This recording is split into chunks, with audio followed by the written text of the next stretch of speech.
Сәлем менің жүктім, қалдарыңыз қалай? 19 аптада бала жаймен күн мен түнді ажырата бастайды. Яғни оның миы алдыңғы апталардан бері қарқынды дамуда, өте жақсы, тез дамуда.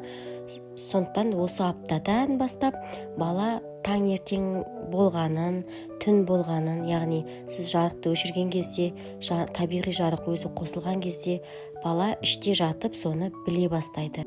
Өзінің ұйқы режимі бар, уақытылы тұрады, оянады, яғни оянып қозғалатын уақыттар болады және ұйықтайтын уақыттар болады.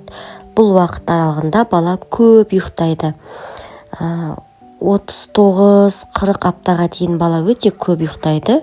Ұйқылы кезінде миы жақсы дамып жатыр. Миы дамып жатыр дедім ғой, оның миы рефлекстерге жауап беретін тұсы, иіс сезу, дәм сезу, есту сынды тағы да басқа қозғалыстарға жауап беретін ми бөліктері өте жақсы қарқынды дамып болған.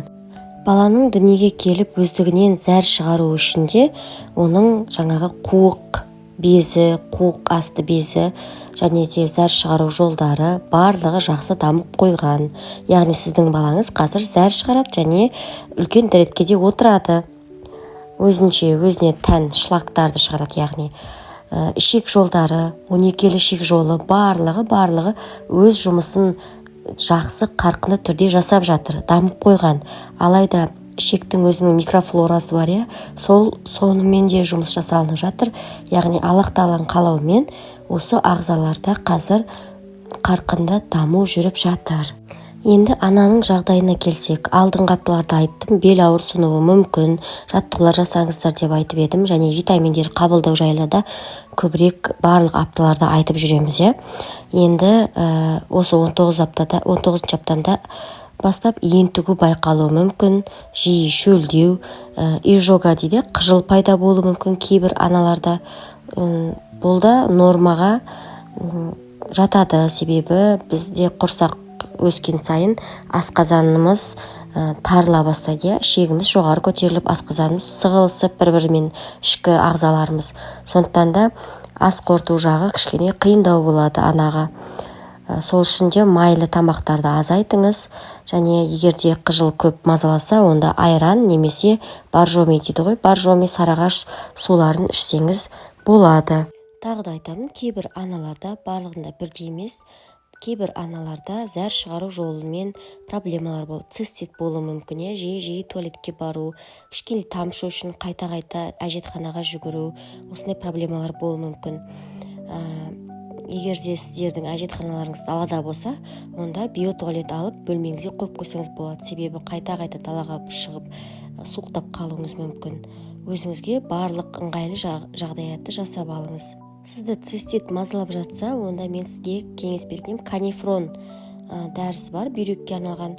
Соны қабылдасаңыз, күніне 2 реттен 2 мезгіл ішсеңіз, немесе 3 мезгіл ішіп, 3 күн, 4 күн ішсеңіз, осы проблемаңыздың шешімін табуыңыз мүмкін.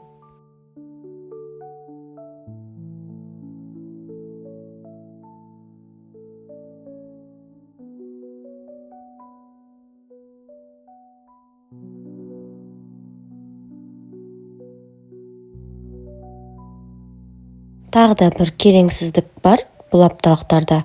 Кейбір аналардың аяқтары, буындары тартылады, түнде жатқан кезде өзінен өзі тартылып, құрысып, тырысып қалады. Бұл магний жетіспеушілігінен болуы мүмкін. Сондықтан магний B6 ішіңіз, витаминдерді үзбей қабылдаңыз, және де көбірек қозғалыңыз. Яғни арасында серуендеп жүріп келіңіз, жаттығулар жасаңыз буындарға. Сосын аяқты да жылы ұстау керек. Егерде көбінде байқалып жатады, күні бойы жалаң аяқ жүрсе, салқындатып қойса аяқты, онда түнде сондай құрысу, тырысу мазалауы мүмкін. Матканың тұсы осы уақытта өседі, себебі бала да салмақ қосуда және бойы да өсуде, миллиметр болса да 1-2 немесе 3-4 сантиметрге матка тұсы бізде өседі. Сондықтан да өзіңізге ыңғайлы, жеңіл, ауа өткізетін киімдерді таңдап киюіңізге кеңес беремін. Жалпы түнгі 11-ге дейін ұйықтауға кеңес беремін. Ертерек жатып, телефон шұқыламай ертерек жатып ұйықтасаңыз, ұйқыңыз қанық, жақсы оянасыз.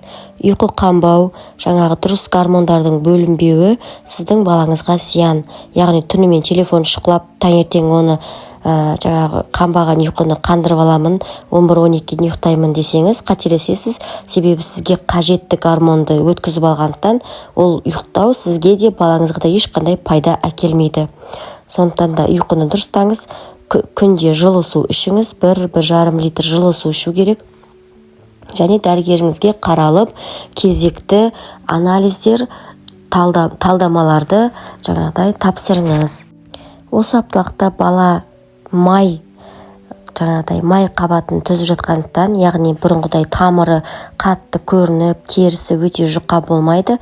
Жаймен кәдімгі адамның денесіндей болып бастап жатыр. Сондықтан сізге көбірек ақуыз өнімдерін көбірек жеу керек, яғни белоктар көп тұтыну керек. Жұмыртқа, тауық еті, еттер, жақсы бидай, таза бидайдан жасалынған нандар, нан өнімдері, аппақ нанды тұтынбаңыз, ол жерде көмірсулар, пайдалы ешнәрсе жоқ. Сондықтан тек қана пайдалы өнімдер және кальций тұтынуды ұмытпаңыз. Осы апталықтарда сізге кальций өте қажет. Ақпарат қызық болған болса, маған жазылыңыз, тіркеліңіз, комментарияға сұрағыңызды немесе өзіңіздің қазіргі болып жатқан сезімдеріңізбен бөлісіңіз. Осы комментарияда көбісі өздеріне құрбы тауда. Сондықтан да жазылып, тіркеліп, лайк басыңыз, қазақша контентті қолдаңыз.